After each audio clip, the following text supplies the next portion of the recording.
Formal nang nagtapos ngayong araw ang 2013 Balikatan Exercises. Tampok sa ika-29 na taon ng pagsasanay ang mas pinabuting combat interoperability ng Pilipinas at Amerika. Bukod dito, unang beses ding sinamahan ng spiritual at moral dimension ang training sa pamamagitan ng mga seminar kasama ang mga pari. Nakatulong din sa mga residente ng Zambales ang civic programs ng mga sundalong Amerikano. Nagpasalamat naman si US Embassy Sharjah Dufair Brian Goldbeck sa pagkundena ng Malacanang sa nangyaring pambobomba sa Boston Marathon.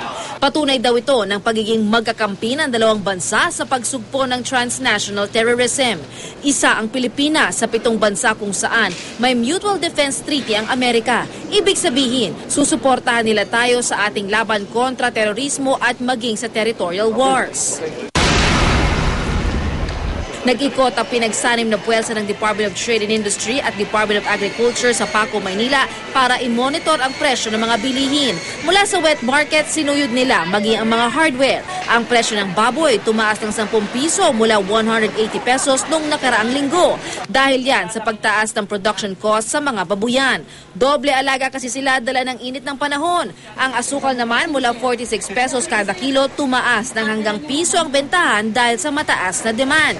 Man, nasa suggested retail price pa rin naman daw ang mga produkto. Ayon kay DTI Secretary Gregory Domingo, stable naman ang mga presyo ng pangunahing bilihin at nakapaloob pa sa suggested retail price ng mga ito. Lala Roque, GMA News.